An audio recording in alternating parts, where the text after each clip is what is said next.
In the sterile glow of the ICU lights, Sarah gripped her father's hand, the steady beep of his ventilator, the only sound cutting through the silence that had settled over her life like a shroud. He was fading, his once strong frame reduced to wires and whispers. And she knew this was where she needed to be, not in some glass tower downtown, chasing deadlines that never chased her back. But as she sat there, her phone buzzed with the email she'd been dreading, effective immediately. Her role at Vanguard Logistics was restructured. No severance, no thanks for the decade she'd poured into keeping their federal deals afloat. Just a cold note from the new VP, Marcus Hale, who'd swooped in 6 months ago with his TED Talk smile and zero grasp on what really held the company together. Sarah didn't cry. She didn't rage. Instead, she opened her laptop one last time, right there in the waiting room, and followed protocol to the letter, revoking her exclusive access to the government's procurement portal. It wasn't spite, it was procedure. And deep down, she knew it would bite them hard. Sarah had always been the invisible glue at Vanguard.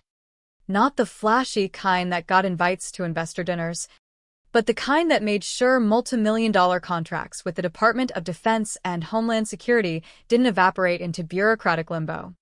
She'd earned her clearance the hard way, endless background checks, polygraphs that felt like interrogations, and a certification process that dragged on for months, all while juggling late-night vendor audits and compliance drills. Marcus? He saw her as outdated overhead, a relic from the old guard who didn't vibe with his vision of agile, cloud-first operations. "We're streamlining," he'd announced in that all-hands meeting, his voice booming over the Zoom feed like he was unveiling the next iPhone. No more silos. Fresh talent to accelerate growth. The fresh talent was Brett, a slick 28-year-old with a finance degree from Wharton and a LinkedIn profile full of startup buzzwords.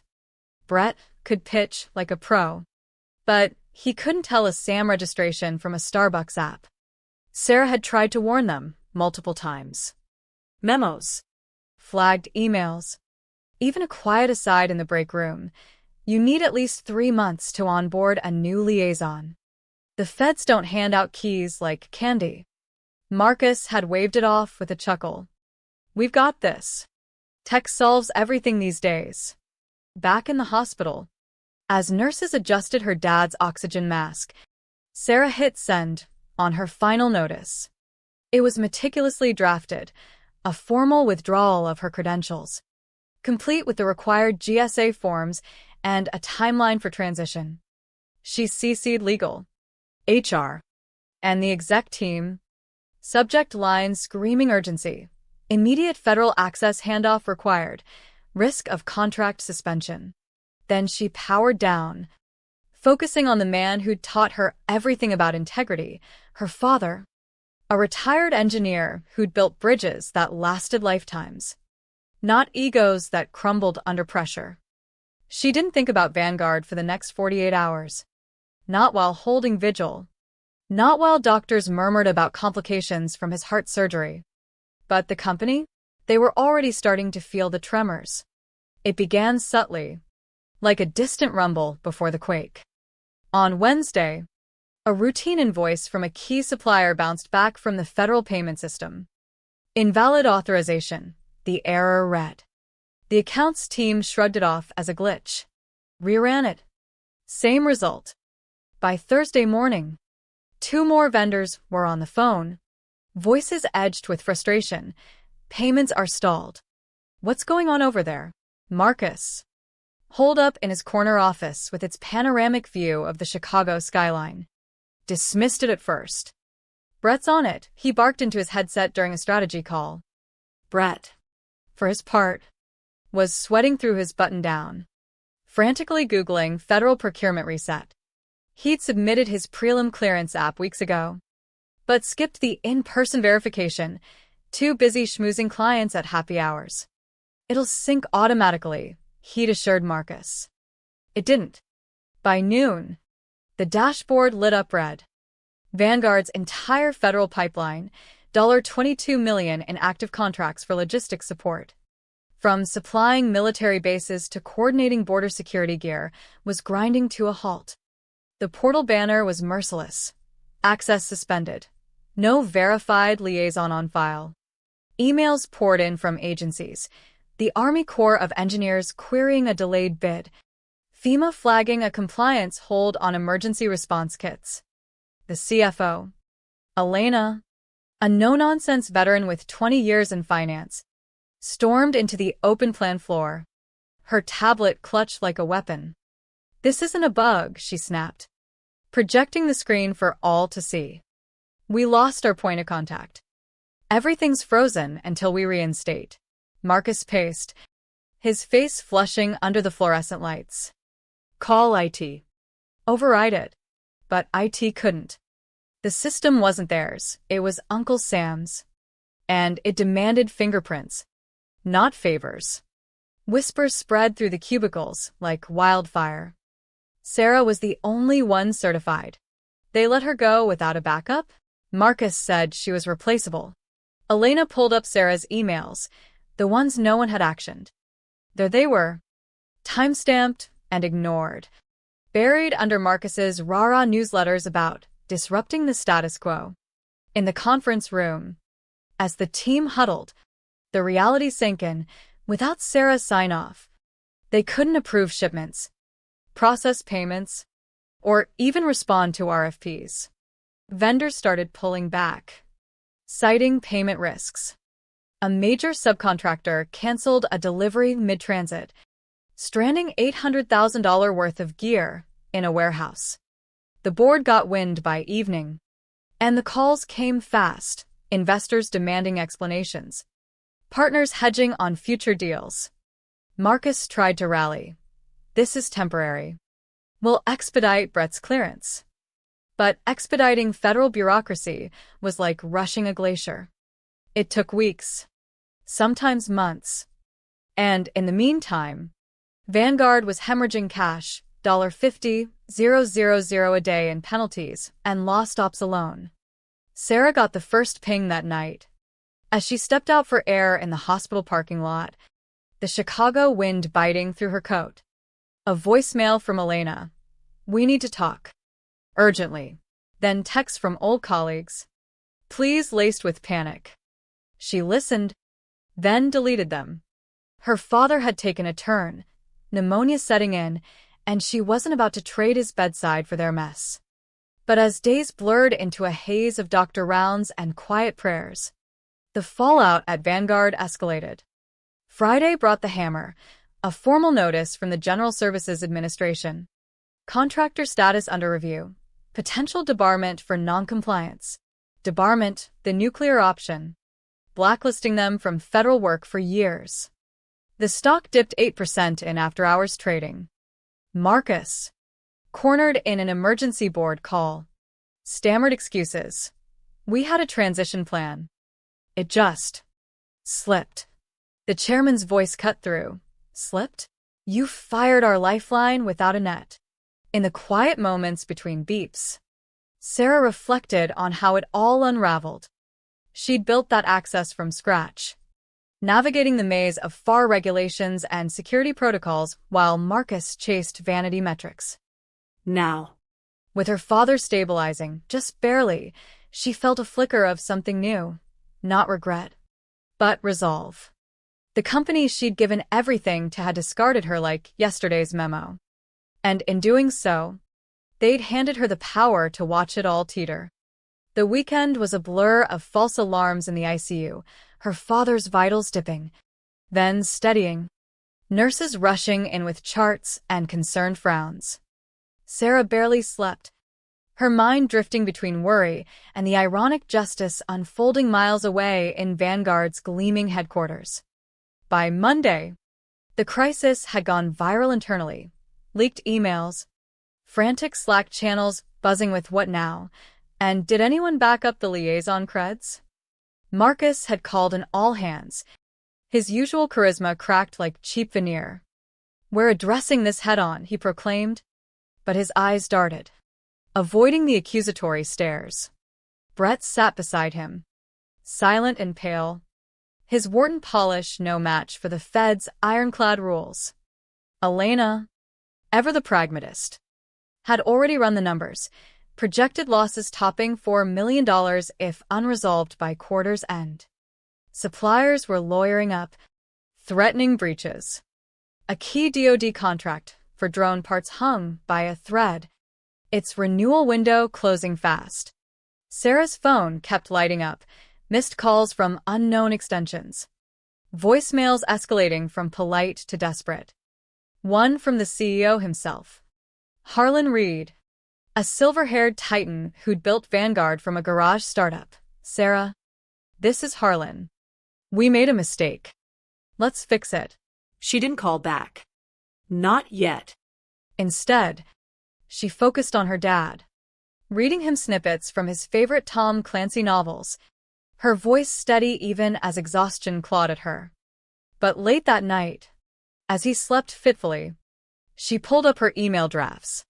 There, she'd prepared a contingency, a reinstatement packet for her credentials, but on her terms. No full-time return. Consultant status. Triple pay. Ironclad autonomy over federal ops. And a clause ensuring no interference from visionary VPs. It was bold, but she'd earned it, the quiet architect who'd kept the empire standing while others posed for photos. Tuesday dawned with Vanguard in freefall. A Homeland Security rep emailed directly, unable to proceed with Q3 allocations due to authorization lapse. That one stung. It was a $7 million lifeline for border tech logistics. Marcus tried damage control, schmoozing contacts over LinkedIn DMs. But bureaucrats don't bend for charm. They bend for compliance. Brett's clearance app? Rejected for incomplete biometrics. Resubmit in 60 days, the response read. In the war room, formerly the ping-pong lounge, execs pored over logs. Tracing the chain, Sarah's revocation notice. Ignored. Her warnings. Deleted. She dotted every I, a legal aid muttered. We're the ones who crossed them out. Harlan overrode Marcus, forming a crisis team. Their first act? Track Sarah down through her emergency contact, her sister, who relayed the message with a smirk. She's at the hospital. Family first. When Sarah finally answered Harlan's call that afternoon, her voice was calm, laced with the fatigue of someone who'd already won. What do you need? No greetings. No pleasantries. Harlan didn't hedge. You. Back in the portal. Name your price. She paused, letting the silence stretch. The beeps from her dad's monitor faintly audible in the background. I'll send terms. Consultant only. Remote. Full control. Harlan agreed without negotiation. By evening, her LLC was registered, Sloan Federal Solutions, and the contract drafted. But she didn't rush the reinstatement. Let them stew a bit longer. Feel the weight of their oversight. Wednesday brought the reckoning. A vendor sued for non-payment, citing the frozen invoices. The news hit industry forums. Vanguard's Fed pipeline paralyzed. Insider blunder? Stock slid another 5%. Marcus was sidelined, reassigned to strategic initiatives, code for benchwarming. Brett resigned, his exit post vague, onto new challenges. In the hallways, morale tanked. Teams who'd relied on Sarah's quiet efficiency now scrambled in vain. Elena confided in a colleague. We treated her like furniture. Turns out she was the foundation.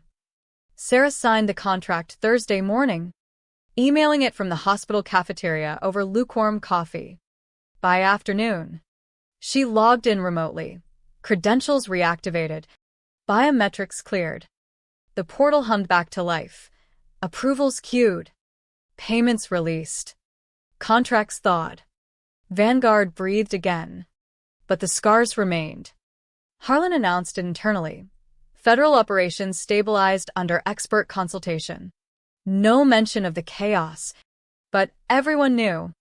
Sarah's name was now legend, the woman who'd walked away and taken the keys, only to return as queen. As her father's condition improved, tubes coming out one by one, Sarah felt a shift. Not bitterness, but empowerment. She'd exposed the fragility of arrogance, the cost of undervaluing the unseen. But questions lingered. How many others like her held companies together? Invisible until they weren't? And what happens when they decide enough is enough? With the portal back online, Vanguard's ops team moved like they'd been given a second life. Emails flying. Vendors placated. Delayed shipments rerouted overnight. But the undercurrent of unease lingered. A quiet hum in the cubicles where whispers about the Sarah incident became office lore. Harlan didn't waste time.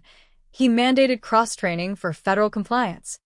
But everyone knew it was window dressing.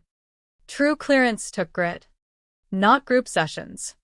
Sarah, working from her home office in a quiet suburb outside Chicago, approved the backlog with surgical precision. A $2.5 million Army order here, a FEMA renewal there. Her inbox filled with deferential notes.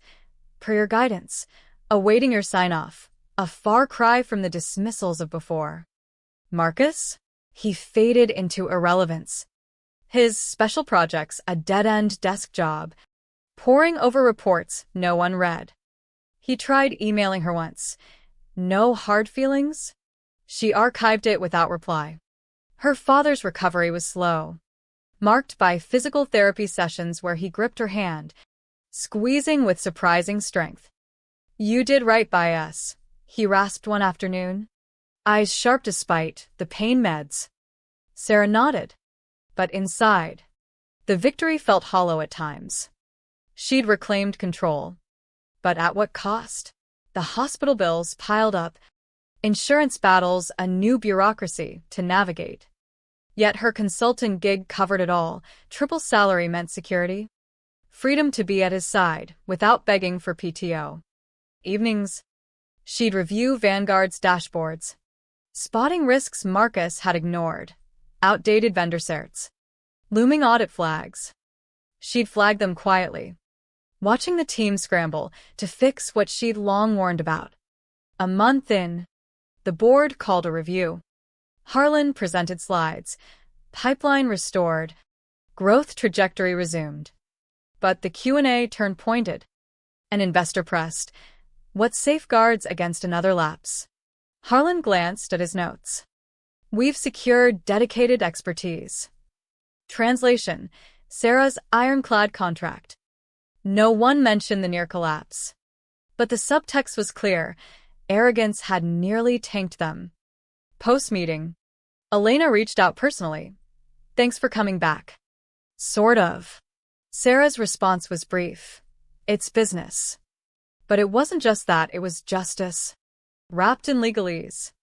As winter set in, Vanguard chased a big win, a $15 million Navy logistics bid. Sarah vetted the proposal remotely, redlining clauses that screamed noncompliance. Revise or risk rejection, she noted. The team complied without pushback. A stark shift from Marcus's just ship it era. Brett, meanwhile, surfaced on LinkedIn at a fintech startup.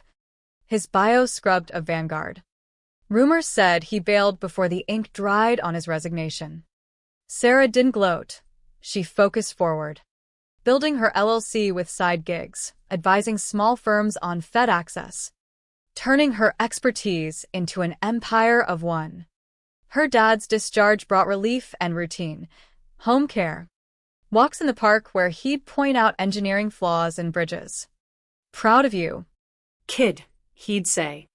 Sarah smiled, but the story's echo haunted her, how one overlooked voice could topple giants. At Vanguard, changes rippled, diversity training emphasized, valuing all roles, but cynicism abounded. Too little, too late, a procurement analyst muttered. And Marcus? Demoted further. He left quietly. His exit a footnote in the company newsletter. Sarah's role evolved. She mentored remotely, sharing knowledge without strings. But the power dynamic held. Vanguard needed her more than ever. As spring approached, a new VP arrived. Cautious and respectful. "Heard about you," he said in their first call. "Legend." She chuckled softly. "Just doing the job." But deep down, she knew she'd rewritten the rules, proving that sometimes walking away is the ultimate leverage. Yet, as she closed her laptop one night, watching her father doze peacefully, a question nagged. In a world that discards the essential, how long until the next oversight? And who pays the price when empires built on ego finally crack? Spring thawed the Chicago chill, mirroring the tentative thaw at Vanguard. Contracts flowed smoothly under Sarah's watchful eye. Her remote approvals, a lifeline no one dared question. The Navy bid landed, $15 million secured. Headlines in trade mags praising Vanguard's resilient turnaround. Harlan credited strategic consulting in earnings calls, but insiders knew the truth. Sarah's fingerprints were everywhere. She expanded her LLC, taking on clients beyond Vanguard, mid-sized contractors navigating Fed mazes, paying premium for her insights. Mornings, she'd sip coffee at her kitchen table, reviewing audits. Afternoons, at her dad's side, helping him rebuild strength with puzzles and stories from his engineering days. But shadows lingered.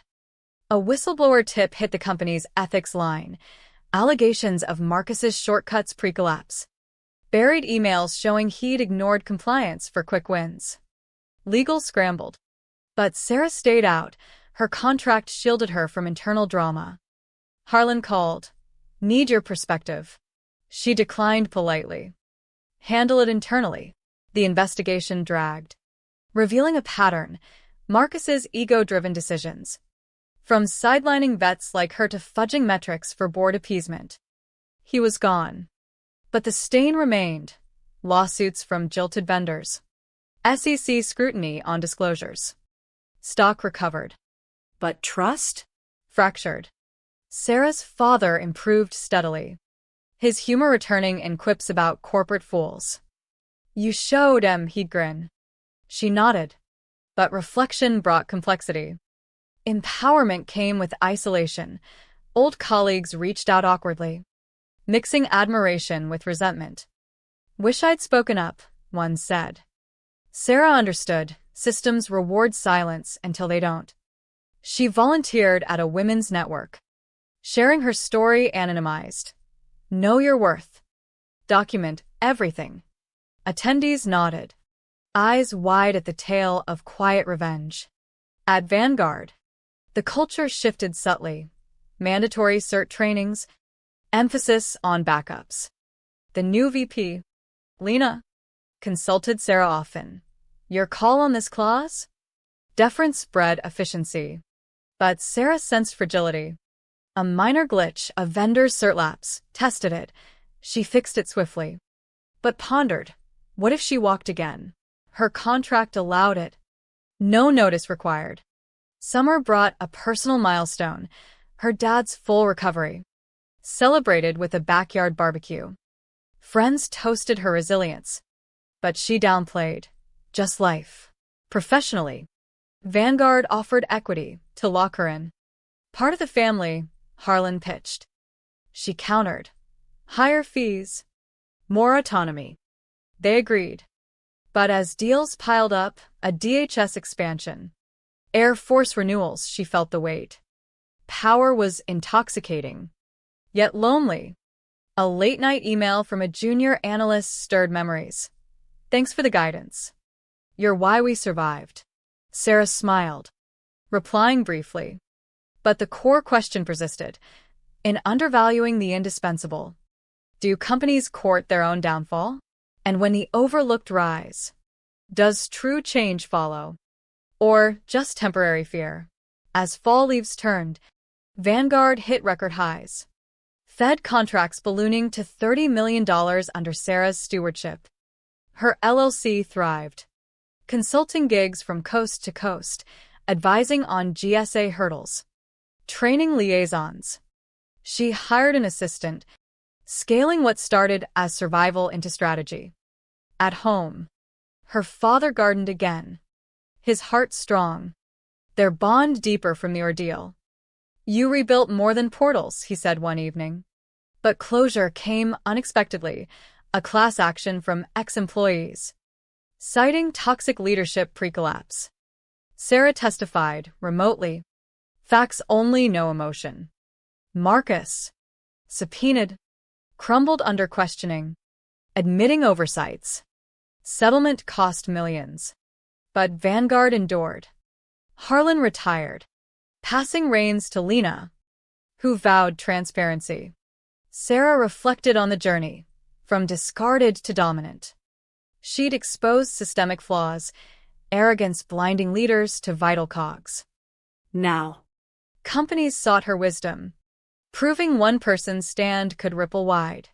Yet, as she watched the skyline from her window, a moral lingered, in a society prizing flash over foundation. How many Sarahs go unseen? And when they claim their due, is it victory? Or just the start of the next cycle?